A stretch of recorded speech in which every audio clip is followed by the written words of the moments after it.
A billionaire's son destroyed a janitor with his words in a hospital hallway. He called him worthless. Simple.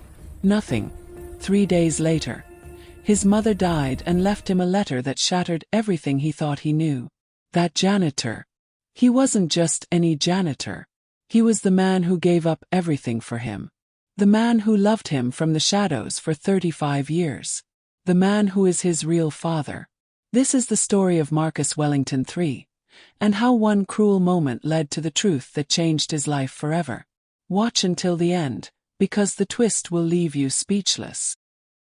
Marcus Wellington III pushed through the revolving doors of Chicago Memorial Hospital like he owned the place. His Tom Ford suit probably cost more than most people made in a month. The sharp click of his Italian leather shoes echoed down the sterile hallway as he checked his Rolex. 20 minutes. That's all he could spare for this visit before his conference call with the Singapore office. His phone buzzed. Another email from his father Richard about the quarterly projections. Marcus typed back with one hand while navigating toward the elevators. He didn't notice the elderly black man pushing a yellow cleaning cart until they collided at the corner. Jesus Christ! Marcus stumbled back. His leather briefcase hit the floor, contents spilling across the freshly mopped tiles. Papers scattered. His laptop slid toward a puddle of dirty water. "Oh, sir, I'm so sorry I didn't see." The old man dropped to his knees immediately, weathered hands reaching for the laptop. "Don't touch it," Marcus snapped. He snatched the computer away, inspecting it for damage. A scratch marked the corner. A fucking scratch on his $3,000 MacBook Pro. "Do you have any idea how much this costs?" "Course you don't. You probably make minimum wage pushing that cart around." The janitor's name tag read Samuel. He was maybe 65, 70 years old.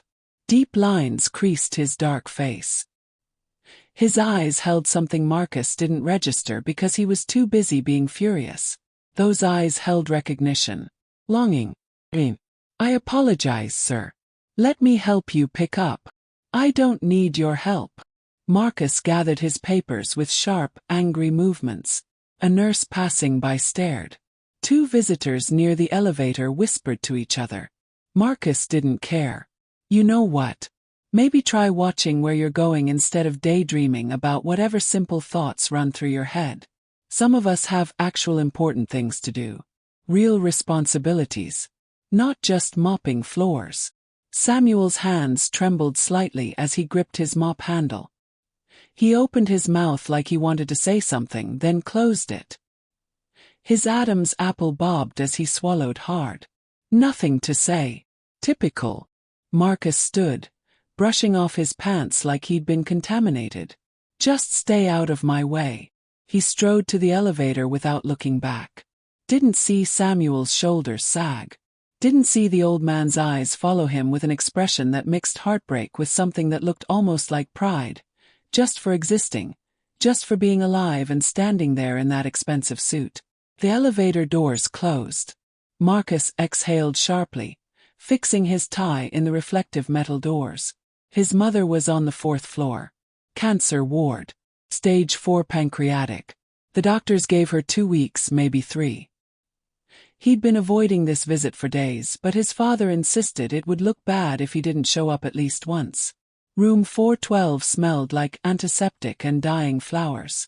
Catherine Wellington lay in the hospital bed looking nothing like the polished woman who'd raised him.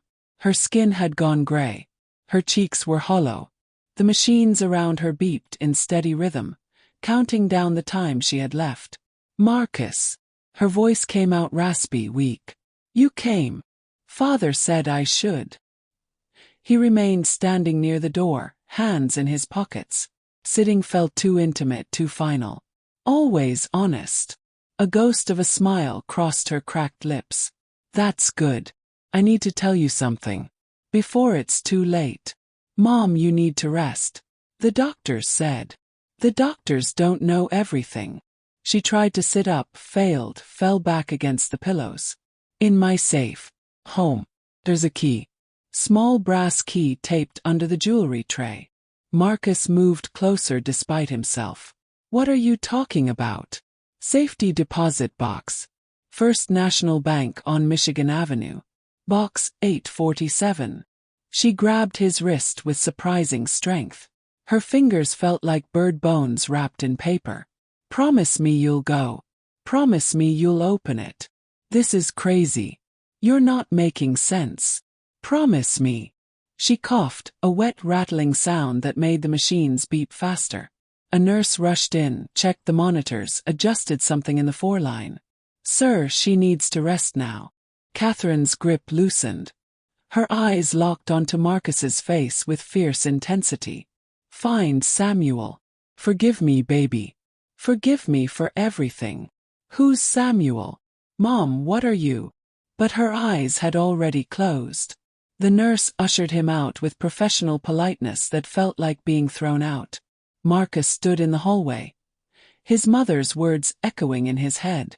Find Samuel. The name meant nothing to him. She was probably confused from the medication. Cancer patients said weird things all the time.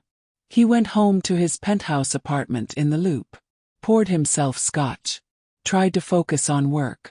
Couldn't. His mother's face kept appearing in his mind. That desperate look. The way she'd grabbed his wrist. She died 3 days later. Heart failure, the doctors said. Complications from the cancer. The funeral was tasteful and expensive. Over 200 people came to pay their respects to Catherine Wellington, wife of Richard Wellington, founder of Wellington Tech Industries, mother of Marcus Wellington III. They stood in the historic cemetery wearing black designer clothes, whispering about what a tragedy it was, how young she still looked in the casket, how the family would move forward. Marcus felt nothing, just numbness. His father stood beside him, rigid and dry-eyed, shaking hands with business associates who'd come to network under the guise of mourning. After everyone left, Richard put a hand on Marcus's shoulder. Your mother was a good woman. She played her part well. Something about the phrasing felt wrong. Played her part. Marcus didn't respond. They drove home in separate cars. That night, Marcus stood in his parents' bedroom, the massive house echoing empty around him. His father had gone back to the office already, because Richard Wellington didn't believe in wasting time on grief. Marcus opened his mother's safe. He knew the combination. Had known it since he was 16 and needed cash for a concert. The jewelry tray lifted out easily. And there, exactly where she'd said, a small brass key was taped to the underside. First National Bank on Michigan Avenue opened at 9. Marcus was there at 9:02, the key burning in his pocket like evidence of a crime. The bank manager led him to the vault, verified his identity with his mother's death certificate and will, left him alone in a small private room with box 847. His hands shook as he turned the key. Inside the metal box, a manila envelope, photographs, and a sealed letter addressed to him in his mother's handwriting. He opened the envelope first. Medical documents. A DNA paternity test from 35 years ago. Patient: Catherine and Wellington. Child: Marcus James Wellington III. Alleged father: Samuel Morris Hayes. Probability of paternity: 99.97%. The room tilted. Marcus grabbed the table's edge. Samuel. Find Samuel. His mother's last words suddenly made horrible sense. The photograph showed a young black man, maybe 25, standing next to a younger version of his mother. They were smiling. Her hand rested on her pregnant belly. The man's hand covered hers. They looked happy, in love. Another photo. The same man holding an infant. The baby wore a blue hospital cap. The man's eyes shone with tears and joy. More photos. The man outside a hospital, looking through a window. Inside, visible through the glass, a woman held a baby while a white man in an expensive suit stood beside her. The man outside had his palm pressed against the window. The look on his face was devastating. Marcus's fingers felt numb as he unfolded the letter. My dearest Marcus, if you're reading this, I'm gone. I was a coward for 35 years. I let your father by my silence, by Samuel's silence, by the truth. Richard isn't your biological father. Samuel is. Samuel Hayes. He was a mechanic at my father's auto shop. We fell in love. Got pregnant. My family was horrified. Richard Wellington offered a solution. He wanted a family for appearances. Needed the respectability. He offered to marry me, raise you as his own, give you his name. In exchange, Samuel had to disappear. Richard paid him $50,000 and threatened him with legal destruction if he ever came near us. Samuel took the money, but he didn't disappear. He got a job at Chicago Memorial Hospital as a janitor because that's where Richard's company had its corporate health plan. He's been there ever since. Watching you from a distance. He was there the night you were born. He was there when you came to the ER with appendicitis at 12. He was there when you crashed your car drunk at 19. He's always been there. I told myself I was protecting you. Giving you a better life. But I was protecting myself. I was a coward and I'm sorry. Find him. Know him. He loved you before you took your first breath and he never stopped.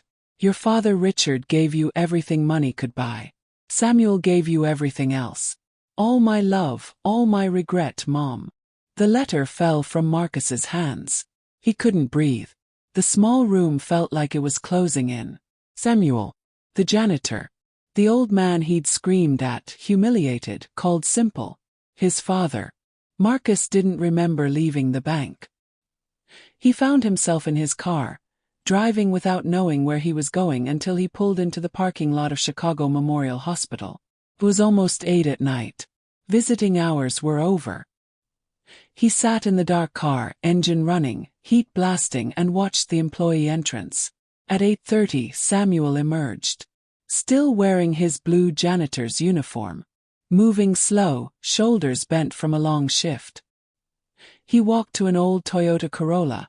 Must have been 20 years old, rusted along the wheel wells. He got in, started the engine on the third try, pulled out of the lot. Marcus followed him. Through the streets of Chicago, into the South Side, into neighborhoods where his kind of car drew stares. Samuel's Corolla pulled up in front of a small apartment building, paint peeling, windows barred. He parked and sat there for a moment before getting out. Marcus watched from half a block away as his biological father disappeared into the building. A light came on in a second-floor window. Just one window. A studio apartment, probably. This was where Samuel lived. Where he'd lived for 35 years while Marcus grew up in a mansion. Marcus's phone buzzed. His father Richard. He didn't answer. Instead he sat in his car outside Samuel's building. His entire life crumbling into ash around him, and finally, for the first time since his mother died, Marcus Wellington III started to cry. If this story is hitting you in the feels right now, please hit that subscribe button and smash the like. We're building a community that believes in real stories with real lessons. Your support helps us bring you more emotional, life-changing content like this. Now let's see what happens when Marcus discovers the full truth. Marcus sat in his car until midnight watching that single lit window. His eyes burned. His throat felt raw. Every memory of his life was rewriting itself in his head. The time his father Richard missed his high school graduation for a business trip. The way Richard only talked to him about profit margins and strategic planning.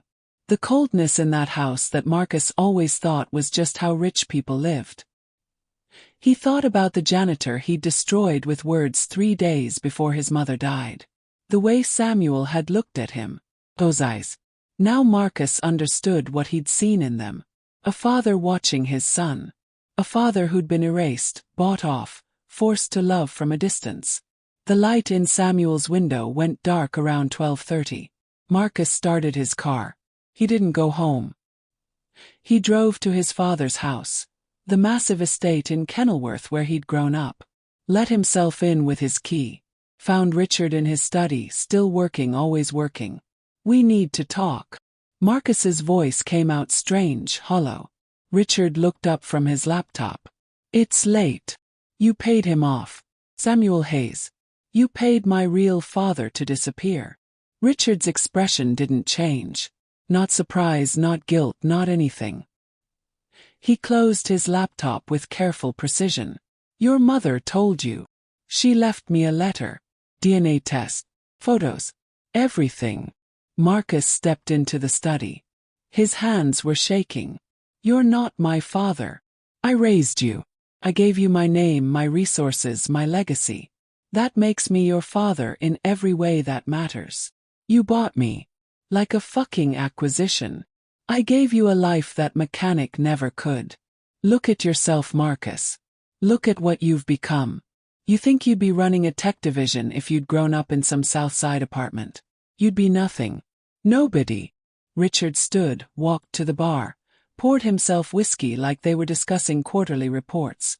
Your mother was pregnant with a black man's child in 1989. Her family would have disowned her. She would have been ruined. I offered a solution that benefited everyone. Everyone except Samuel. Samuel Hayes got $50,000. More money than he'd see in 5 years of turning wrenches. He made his choice. Marcus felt something crack inside his chest. He took the money because you threatened him. Because he wanted his son to have a better life, even if he couldn't be part of it. And he got a job at the hospital just to be near me. Do you understand that? He spent 35 years mopping floors and cleaning toilets just to see me sometimes. That's not my concern. Richard sipped his drink. You're upset. Understandable. Your mother just died. You're not thinking clearly. I'm thinking clearly for the first time in my life. Marcus turned to leave. If you walk out that door thinking you're going to play some sentimental reunion game with that janitor, remember this. Richard's voice went cold, the tone he used in boardrooms when he was destroying competitors. Everything you have I gave you. Your apartment, your position in the company, your reputation, your network. Walk away from me and you walk away from all of it. Marcus stopped at the door. For a moment he felt the weight of that threat. Then he thought about Samuel's face when he'd called him simple. Thought about a man spending 35 years loving someone from behind a mop bucket. He thought about his mother's letter. All my love, all my regret. Keep it, Marcus said. Keep all of it. He left, drove back to the South Side. Parked outside Samuel's building. Sat there until sunrise because he didn't know what else to do. Didn't know how to face the man he'd humiliated. Didn't know how to apologize for being someone's son for 35 years and never knowing it. Around 7 in the morning, Samuel emerged from the building. Still in his uniform. Heading to his car for another shift. Marcus got out of his vehicle. His legs felt weak. Samuel! The old man stopped, turned. His eyes went wide when he recognized Marcus. Fear flickered across his face. Probably thought Marcus was there to humiliate him again.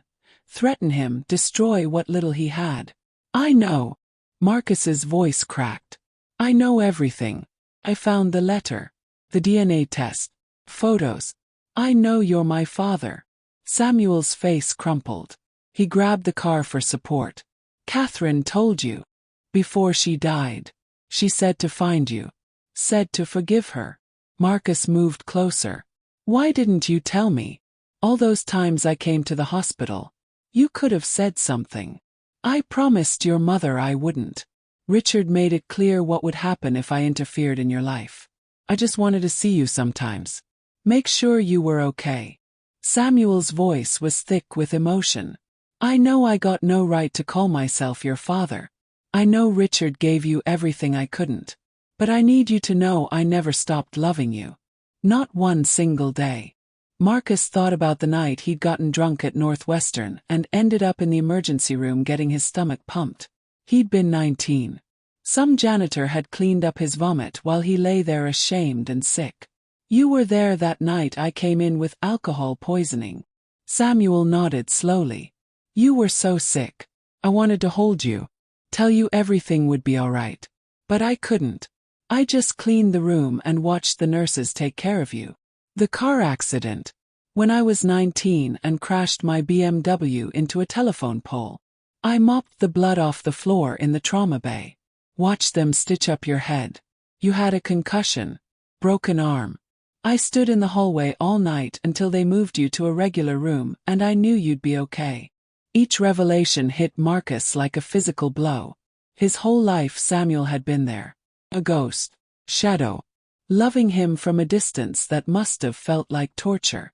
I'm sorry. The words felt pathetically inadequate. I'm sorry for what I said to you.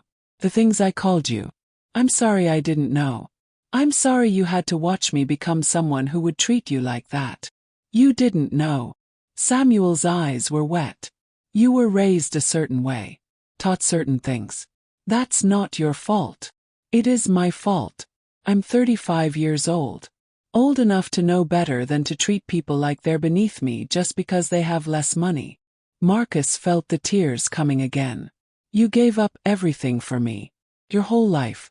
And I grew up to be exactly the kind of person who would mock you for it. They stood in the parking lot while the morning sun climbed higher. Other residents of the building walked past, heading to work, to school. A city bus rumbled by on the street. Normal people living normal lives while Marcus's entire world rebuilt itself. Can we talk? Marcus asked. Really talk.